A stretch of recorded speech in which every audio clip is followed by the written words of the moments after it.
Good evening. We'll call this meeting to order. In the spirit of truth and reconciliation, we acknowledge the town of Edson is located on Treaty 6 territory, the traditional and ancestral lands of the Niqua, Saulteaux, Siksika, Piikani, Kainai, Dene, Nakota Sioux, and the Otipemisiwak Métis Nations. We honor the knowledge of this land, the elders and youth which gather here, and our ancestors who have gathered here for centuries. Can I get a motion, please, to adopt the agenda for the December 2nd, 2025 regular meeting of council? Go ahead, Councillor Fogarty.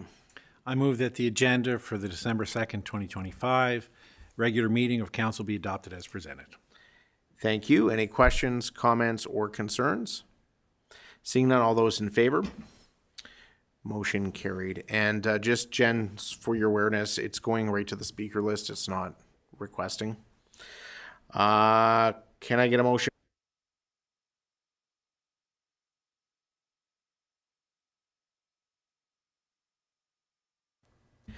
Go ahead, Councillor Holden. I motion that the minutes of the November 18th, 2025 regular meeting of council be adopted as presented. Thank you. Any questions, comments, or concerns? Seeing none, all those in favor? That motion is carried unanimously. We have no public hearings. We do have a presentation and delegation this evening from Community Futures West Yellowhead. We are going to welcome Miss Heather Cokes up. Unfortunately, due to road conditions, Nancy was unable to join us. So Heather has graciously volunteered to present here this evening. Please go ahead.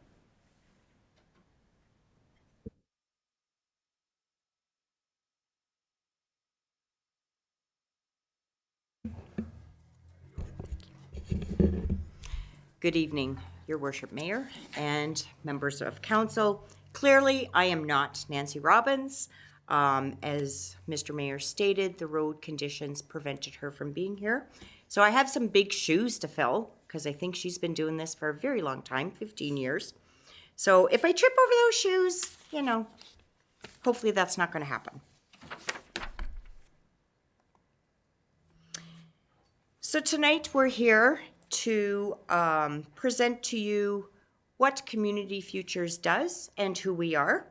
And along with, for assistance, I've brought the newly member of our team, Christy Gomulka. She's going to offer some emotional support, maybe hold my hand if I need it. Community Futures West Yellowhead is a federally funded organization delivering Community Futures programming in the West Yellowhead region. Part of a network of 27 offices in Alberta, we provide core services such as business coaching, business training, business financing, as well as community economic development. These services are funded by Prairies Can, and it's through these services we help entrepreneurs start and grow their businesses. Our economic development work is guided by community collaboration and long-term regional growth. As we are coming up on our 39th year of operations, I think our commitment to rural business development and community partnerships is quite evident. We are a nonprofit corporation and are equally owned by the 5 member municipalities of Hinton, Edson, Jasper, Yellowhead County, and Grande Cache and the surrounding cooperatives. Each municipality appoints 2 directors to our board and helps our organization and board identify local and regional priorities and needs. Our member municipalities support and are active, whether through our economic development projects or our small business initiatives. This allows connection to each community and helps keep our programming relevant. We have 2 primary accounts that we manage, and each account serves distinct purposes. Our operating account supports our day-to-day activities and general operations. Our investment funds are dedicated loan funds that are used for our lending opportunities for our local businesses and entrepreneurs. They're meant to help our business in the region to start, grow, and expand into successful ventures. To keep transparency, a mandatory audit is completed every spring by an external company to make sure our finances are in order.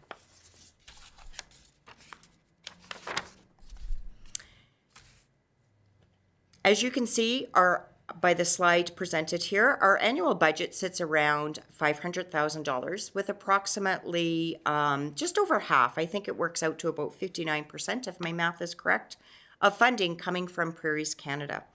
To increase this base funding and to stretch our dollars further, we also look at grants, loan interest transfers, sponsorships, and municipal funds. The mix of dollars allows us to expand capacity to deliver the necessary programs and supports for our business. By maximizing every dollar and using funds strategically, we are able to bring extra resources and opportunities to our community.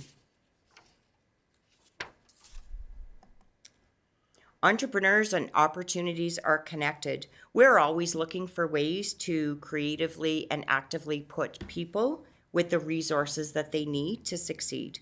We help entrepreneurs identify gaps in local markets, and we try to match them with the tools, the funding, and the guidance that they need to turn their ideas into viable ventures.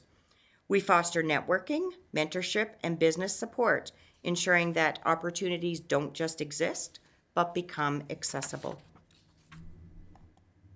One of our key services that we do is business coaching.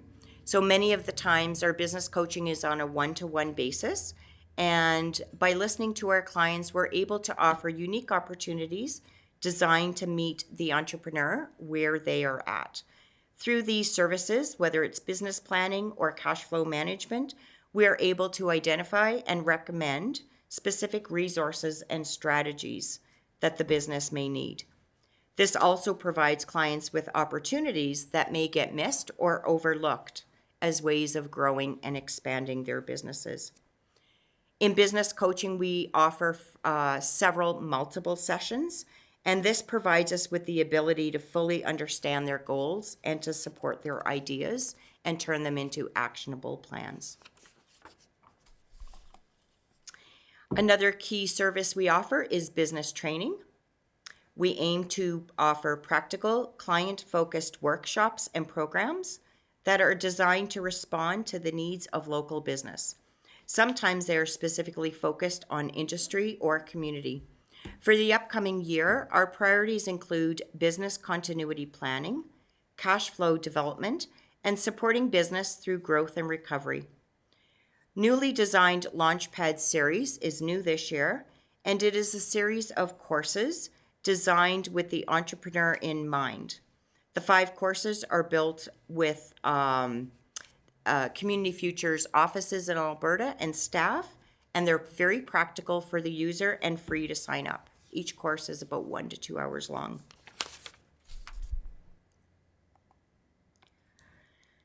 As a developmental lender, one of our key core services that we provide are loans for clients that have new or existing businesses or businesses that are looking to expand.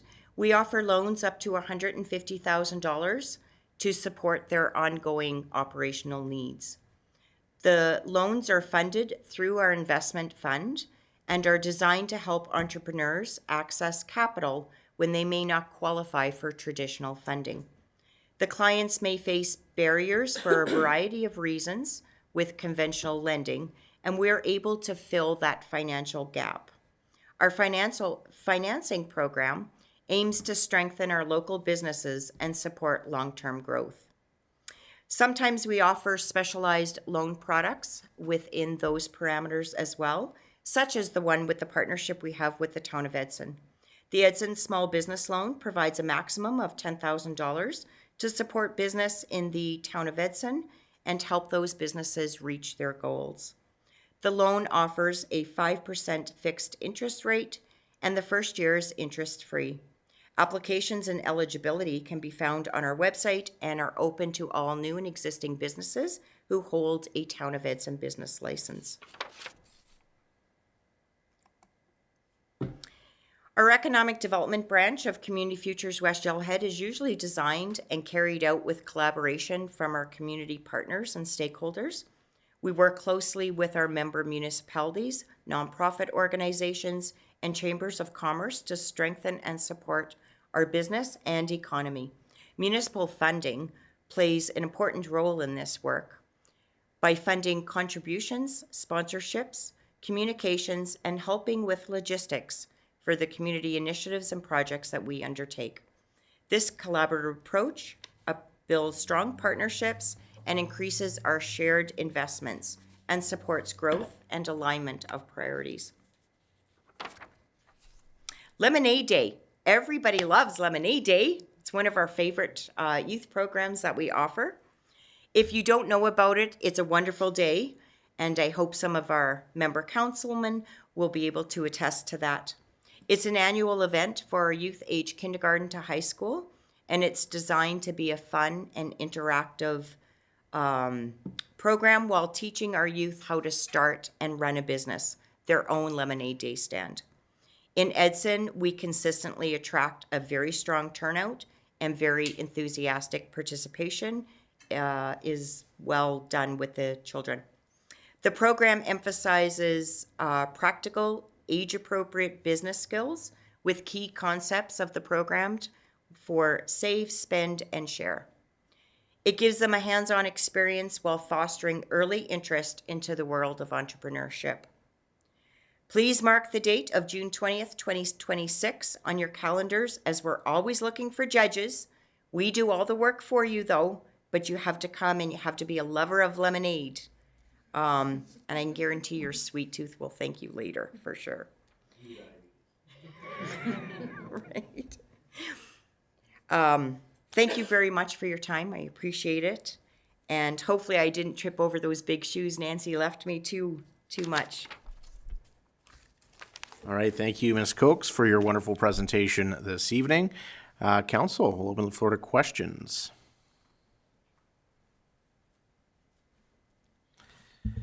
Go ahead, Deputy Mayor Fogarty. Just wondering, do you ever offer programs to students in junior high or high school?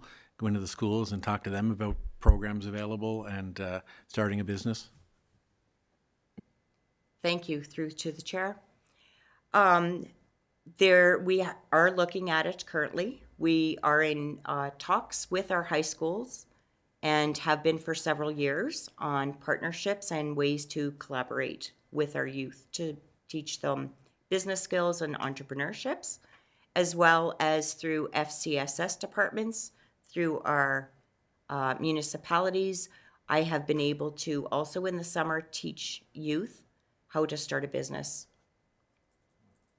Thank you. Councillor Schramm. Yeah, through the chair to our presenters. It was a great presentation, by the way. Just curious, what is the uptake from the business community and our young entrepreneurs in our community? Are they taking advantage of this program? Through to the chair. Thank you. Yes, they are. Our Lemonade Day program, for example, has a very big uptake. In the last year or so, we averaged between 20 and 30 stands. I believe it was in 2021 when I had 93 stands. And if memory serves me correctly, I believe there were over 60 in Edson alone that year. Thank you, Council. Any further questions or comments? So I do have a question regarding the Edson Small Business Loan Program. So that's been ongoing for a while now. I believe we started during COVID and then we rolled it into a new program to keep that money flowing to support our small business community. How has the uptake been? Has it been, do you see it as a success? And then I guess just a little bit of a follow-up question. Obviously, we've developed our economic development strategy. We stood up our economic development department very recently. How has that collaboration been with the town of Edson and Community Futures West Yellowhead? Thank you, Mr. Mayor. The Town of Edson loan started, I believe, in 2021. I believe this is our third or fourth year with it. And we have had successfully 9 applications for that particular loan product. 7 of them have been successfully and completed payment. 2 have been either declined or withdrawn by the client. We currently have 0 loan applications for that particular product at the moment. However, we are doing a big loan campaign, and of course, all of our Edson businesses are aware of that product or will be in the near future. And it's been very successful. I think our business in town are looking for that smaller particular loan to complete some of the ongoing operational costs that they may have challenges with. Okay, and just the follow-up on working with economic development and how that's been working out since we've put that position in place. I think it's working really well, actually. I think that may be more of a question for our general manager, Mr. Mayor, but I'll be sure she follows up with you. All right, council, any further questions, comments? See none? Well, thank you very much for your presentation here this evening, and you're more than welcome to stay for the rest of the meeting. If not, we certainly understand if you want to head home. Thank you very much for your time. All right, thank you very much. We have no bylaws. We'll move on to business items. The first is the 2025 uncollectible linear and designated industrial property presented by our finance manager, Mr. Tyler Goebel.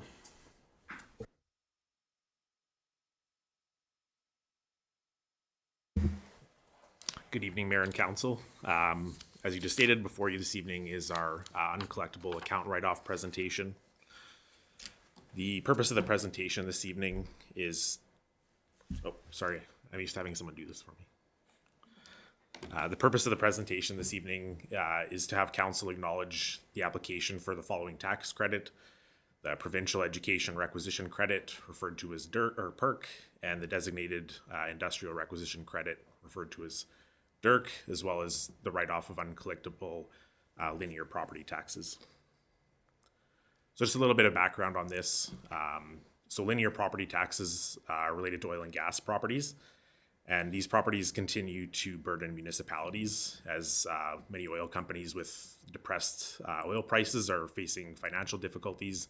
They often abandon properties with unpaid taxes. So the provincial government has implemented some programs to provide some relief to municipalities.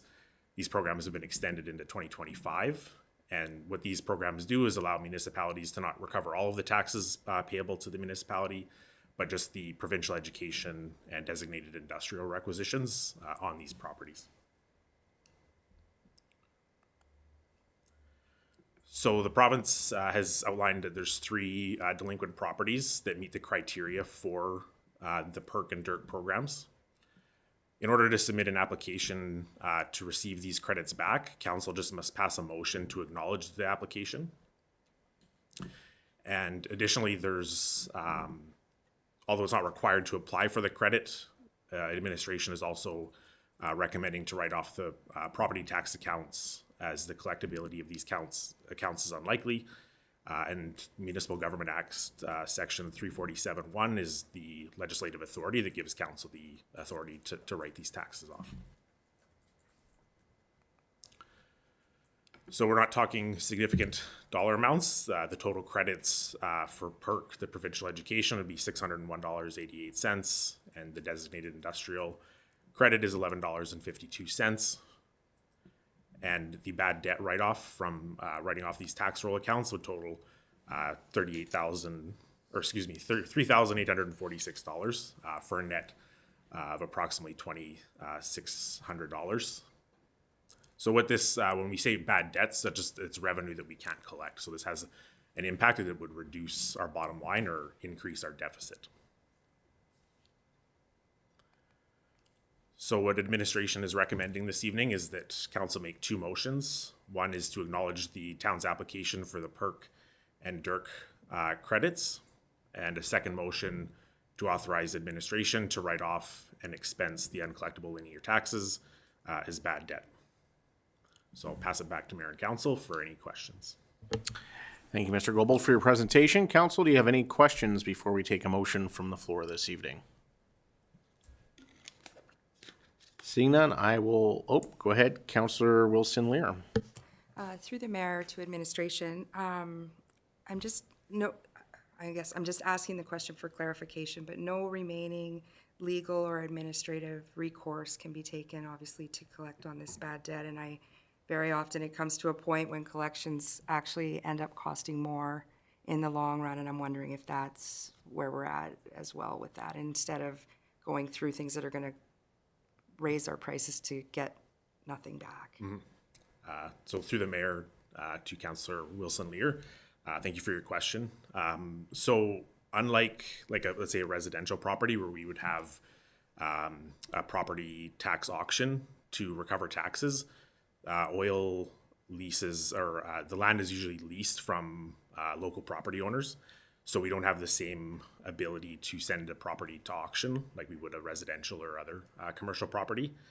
Additionally, these types of properties can carry additional liabilities. So if we were to sell off the equipment, it could create additional environmental liabilities, which there's additional legal costs, additional charges to put liens on the property, and searches like that. So the cost would likely outweigh the benefit of taking this any further.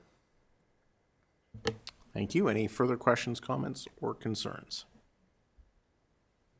Seeing none, I'll take a motion from the floor, please. Go ahead, Councillor Taylor. I move that council acknowledge the town's application for a provincial education requisition credit PERC and a designated industrial requisition credit DIRC for the uncollected education requisition property taxes of $601.88 and the uncollected designated industrial requisition taxes of $11.52 related to tax roll numbers 3920, 40550, and 40582 for a total of $613.40. Thank you, Councillor Taylor. Council, any further questions, comments, concerns? Seeing none, all those in favor? That motion is carried unanimously. And can I get a second motion, please? Go ahead, Councillor Wilson Lear. I move that council authorize administration to write off and expense the 2025 uncollectible linear property taxes for tax roll numbers 3920, 40550, and 40582 for a total of $3,846.95 as bad debt. Thank you very much. Council, any further questions, comments, concerns? Seeing none, all those in favor? That motion is carried unanimously. And we'll go back to Mr. Goebel regarding the property tax exemption. And if you want to queue up your mic there again, please. Perfect. So moving on to our second presentation this evening on property tax exemptions. So what we're looking for this evening is to seek council approval to grant property tax exemptions to eligible nonprofit organizations. And the exemptions will apply for a maximum of 3 consecutive years for 2026 to 2028 taxation years. So the legislative authority on this is the Municipal Government Act under Section 362. Generally, properties listed under that section are automatically exempt. However, this paragraph specifically, paragraph N, requires additional analysis under the Community Organization Property Tax Exemption Regulation, which states that in order to be eligible for exemption, that the properties must be used for charitable, benevolent, educational, or recreational purposes. And then Section 17 and 17.3 work together, where there's a waiver of application allowed if the eligibility is unchanged. So once we approve these for 3 years, there's no requirement for them to submit an application each year. And 17.3 limits the exemption to 3 consecutive years. So we have a list of 7 eligible applicants. And just for clarity, administration has reviewed these applications, reviewed the applicable legislation, and consulted with the town's assessor to confirm that the applicants listed above are eligible and meet the criteria for property tax exemption. So I just want to draw your attention. There's just a small error in your package this evening, which references 6 applications totaling 12 property tax assessment rolls, and that should actually be 7 applications totaling 13 property tax rolls. However, the total of $123,562 is still the correct amount.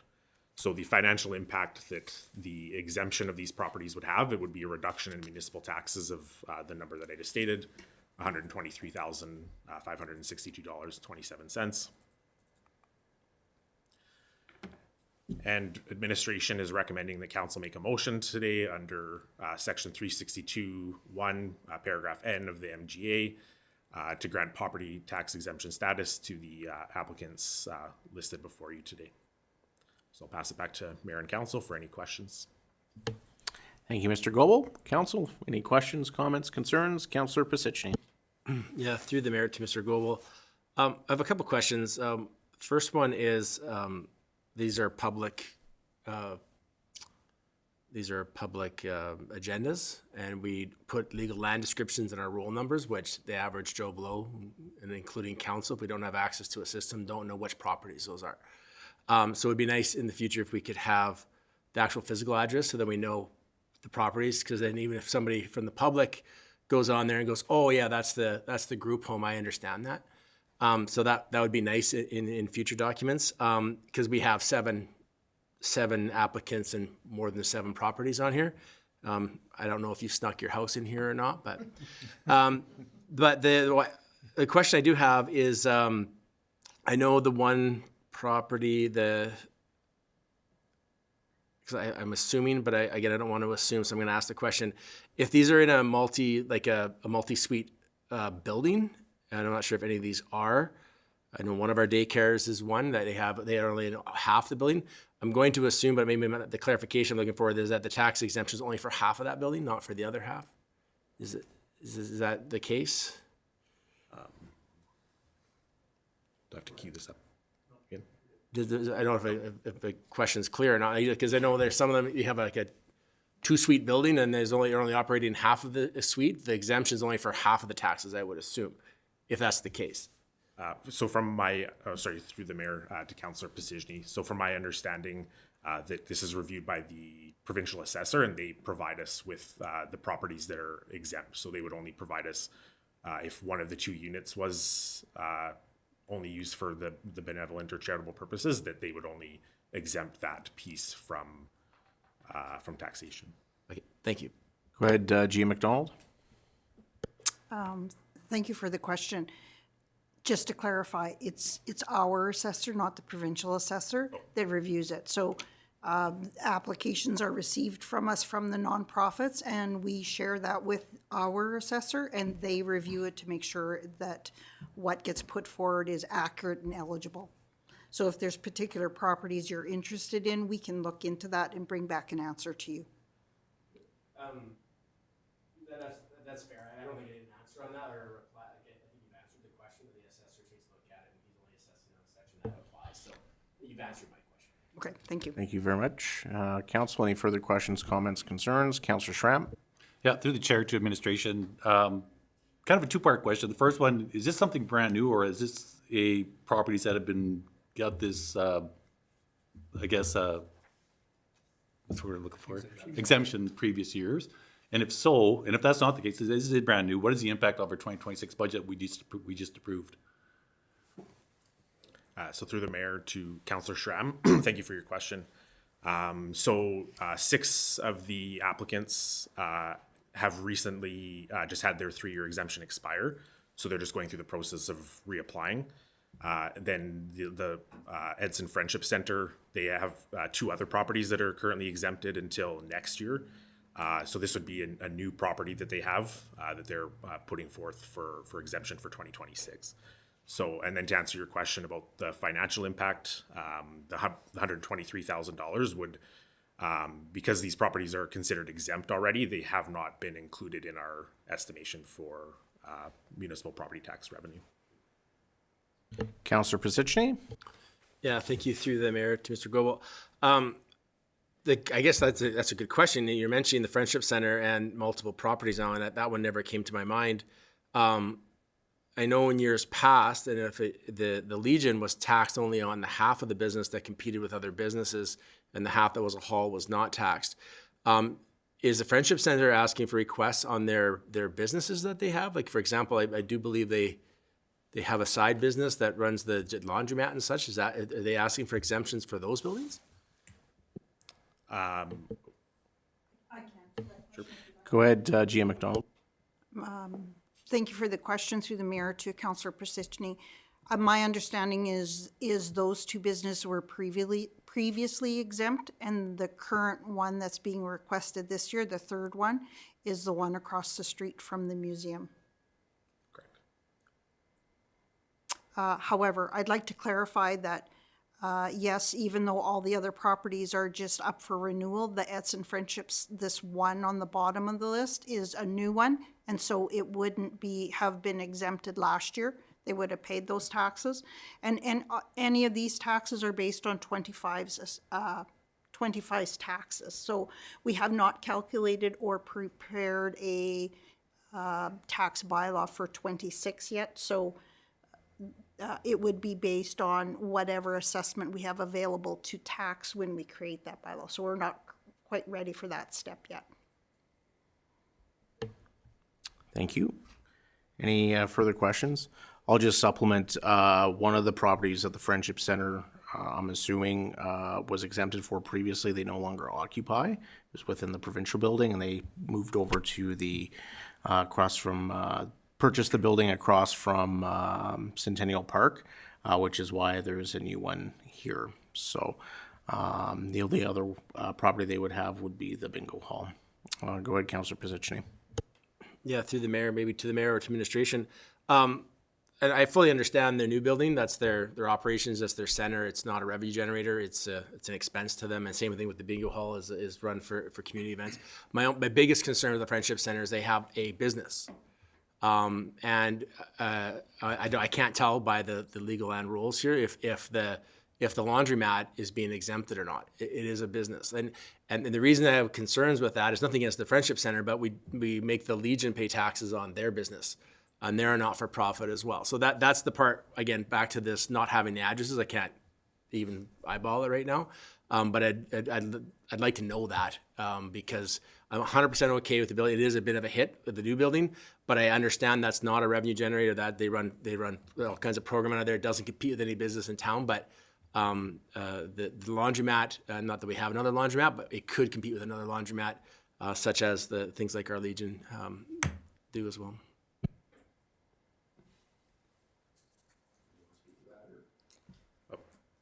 Go ahead, Ms. McDonald. Would you like us to pull out, do a little bit of work right tonight to pull that out, or do you want to pose it subject to further clarification or something to that effect? Or table the motion, I guess? How about this? Why don't we just take a 5-minute recess and you can check what those properties are just for clarification's sake. I know council never did give an approval for the laundromat, but let's just double check that. Not that I can recall, no. Okay. But if you want, we'll take a 5-minute recess and then we'll rejoin this conversation. Okay, thank you. Thank you.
So thank you for allowing us the time to look into that. So we were able to confirm that the currently exempt property is the bingo hall, not the laundromat.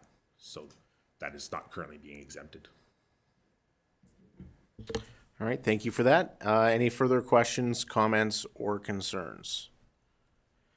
Just I guess a clarification question, probably more so for the newer members of council. So under this legislation, are we not required to give the exemption? Like we don't really have a choice if they meet the criteria under the legislation?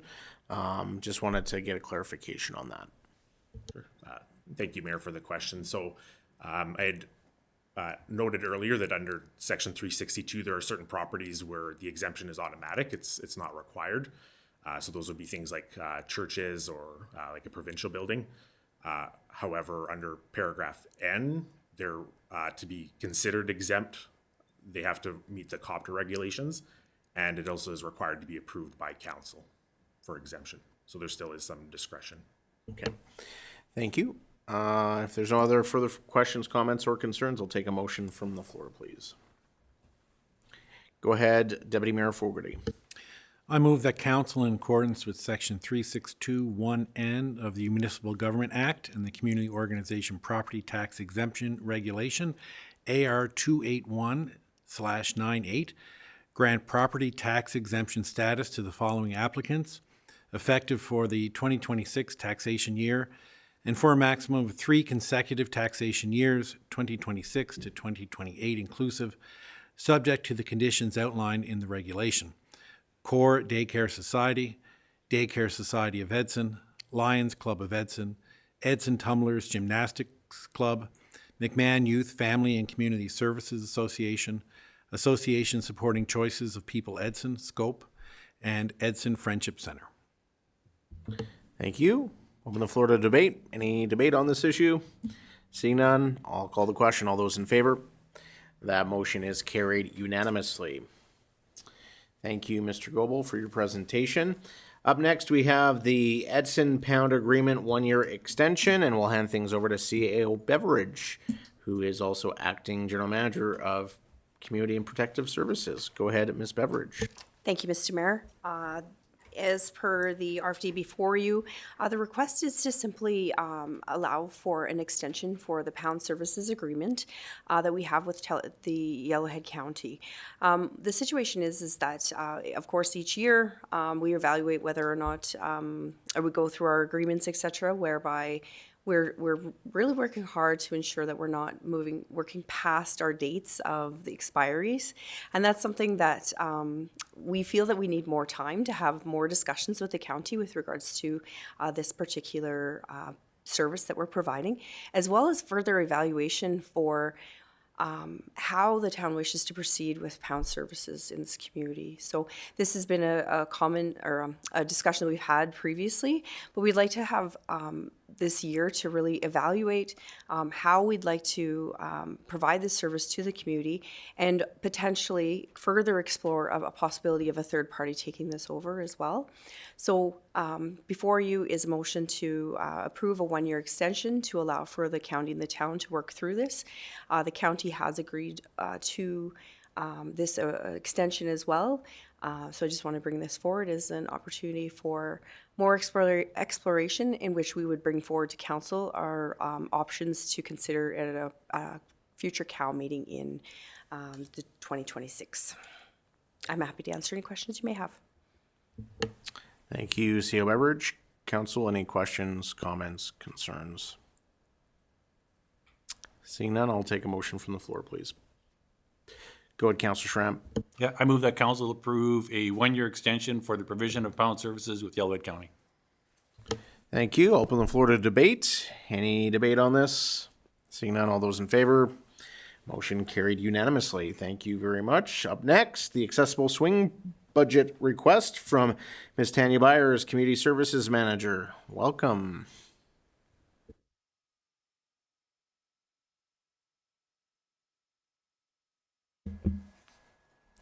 Okay, so I have a fairly simple, I think, request in front of you. It's just regarding the accessible swing project. In Some of you may recall that in 2025 in the capital budget, we had placed 150,600 as an approval, but it was pending the grant funding. We were successful in getting $112,568 from the Federal Enabling Accessibility Fund. And the way that this grant works is 75%, and we had to put in 25%, which is what the 38,000 is. So following the comprehensive RFP process, the contract was awarded to Habitat Systems Incorporated for the purchase and installation of the playground components. And Dirtworks Bobcat Services were engaged to construct the sidewalk and the ramp leading to the swing. And I'm just going to add in here, we did have contingency built into this, but unfortunately we had to move the swing to another location, which extended the sidewalk, which and also being that we were installing it later in the year, we needed to do heating and tarping and that sort of thing and supervision overnight as it cured. And so that is what essentially ate up our contingency that we had for the project. So the project cost ended up being $141,240, and that was to Habitat Systems, and Dirtworks was $9,475, and so that ended up with an overage of $150 compared to the original budget that we had laid out. So once the swing was installed, we were, I guess, maybe a bit surprised. We had anticipated that there would be a bench on the one side, and that someone with low mobility who doesn't use a wheelchair, but they can still find the swing difficult or impossible to use without that extra help. And so we, after it was installed, we had checked with Habitat just to say we had anticipated a bench. And because the videos we saw, the paper or the pictures that we'd seen had that bench included.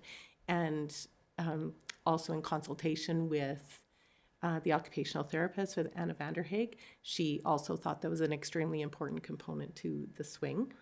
So in consultation with Habitat, the addition of having it replaced, because it's not just simply bolting it on, they actually have to remove all the large posts and whatnot that you see there to install another component. So what we, it would normally be a $5,000 addition, but due to the miscommunication that was had, I guess, between us and Habitat, they agreed to do the delivery and installation for free, but it still does come at a small additional cost to the town of Edson if we want to do this installation of the bench. And as you can see on this model, there is the bench that people of other abilities are able to use.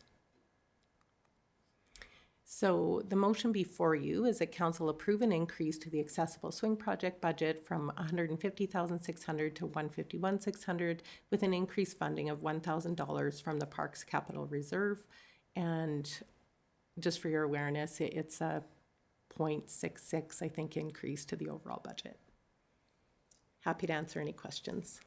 Thank you, Ms. Byers. Council, any questions? Go ahead, Councillor Holden. Well, I'd like to, through the chair to administration, thank you for being only $115 over budget. That's a great project. The swing's a great addition to the park, and I believe the accessibility piece is a necessary addition, and I would support that request for you. Thank you. Thank you. Councillor Taylor. Through the mayor to council administration and people at home, thank you to administration for sort of following through with this, getting the grant. I know it's a lot of work to put into it. I support the motion as well. Happy to see this installed and to see our parks being a lot more inclusive and accessible for all of our residents. And I think I've already seen it being used already now and again. So, but we look forward to the spring. I spend a lot of time at that park, and we see people, lots of different families using the park and adding something new, something different that everyone can use is certainly something we want to see more in our community. So thank you to administration for your work on this. Thank you. Council, any further questions, comments, concerns? Seeing none, I'll take a motion from the floor, please. Go ahead, Councillor Taylor. I move that council approve an increase to the accessible swing project budget from $150,600 to $151,600 with increased funding of $1,000 from the Parks Capital Reserve. Any questions, comments, concerns on the motion? Seeing none, all those in favor? That motion is carried unanimously. Thank you very much, Ms. Byers, for your presentation, and we look forward to the official grand opening in the spring. Let's move on to the January 2026 Council and Committee of the Whole meeting schedule. General Manager, Corporate Services, Brett Hawken, you're on deck. Thank you, Mayor. Good evening, members of council. This one should be pretty straightforward. So we originally did not have a Committee of the Whole in January scheduled due to the new year, due to holidays. However, we are running into a situation where we have a lot of things we would like to come forward to council with. And if we lose that one Committee of the Whole in January, we then have to push it back another month, which then delays projects from coming to the potential council meeting. So therefore, this is coming forward to council in order to bring back the Committee of the Whole meeting for January. If you have any questions, please let me know. Thank you, Council. Any questions, comments, concerns? Seeing none, I'll take a motion from the floor, please. Go ahead, Councillor Pisichny. Yeah, I move that council schedule a regular council meeting on Tuesday, January 6, 2026 at 7 p.m. in this chamber. Thank you. Any questions, comments, or concerns? Seeing none, all those in favor? Motion carried. Can I get a motion for the cancellation of January 13th? Go ahead, Councillor Pisichny. Yeah, I move that council its regular council meeting scheduled for Tuesday, January 13, 2026. Thank you. Any questions, comments, or concerns? Seeing none, all those in favor? That motion is carried unanimously. And can I get a motion to schedule the Committee of the Whole? Go ahead, Councillor Pisichny. I move that council schedule a Committee of the Whole meeting on Tuesday, January 13, 2026 at 7 p.m. in this chamber. Thank you. Can we not do this on the fourth Tuesday of the month? It's a joke. The look on everybody's faces. All right. Any questions, comments, or concerns? Seeing none, all those in favor? That motion is carried unanimously. Thank you, everyone. Council committee reports. You'll see them here in the agenda package. Can I get a motion, please, to accept the council committee reports as presented?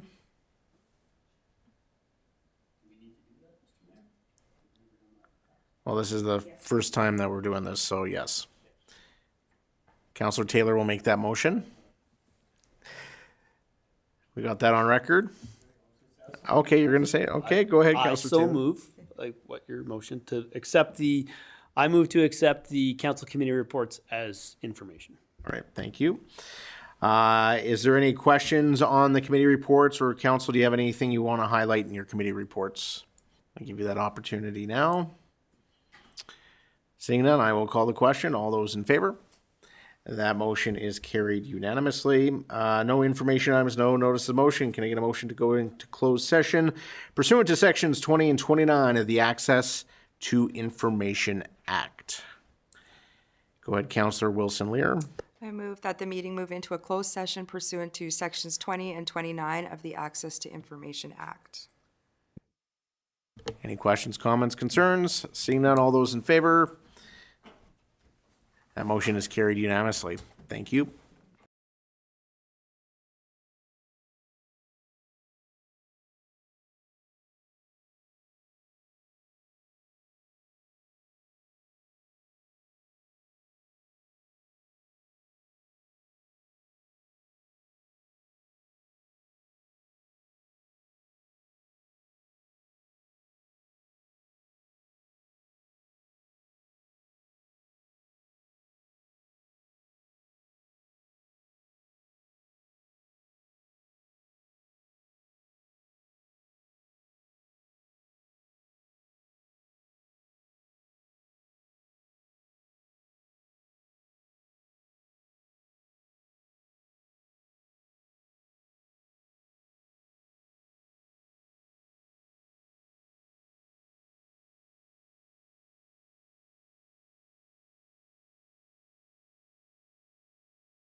All right, thank you everyone for your patience as we dealt with some closed session items. We do have one item coming out of closed session. So Ms. Williams will put it up on the screen for us, pending technology, and if it works.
All right, we have a motion that's on the screen there that council direct administration to proceed as discussed in the closed session regarding Northwest 953-17-5. Who would like to make the motion?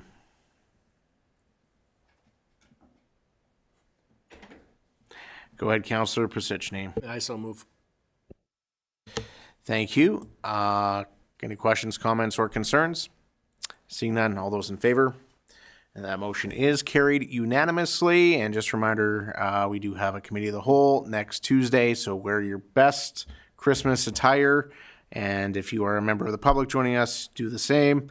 Thanks for joining us tonight. This meeting is now adjourned.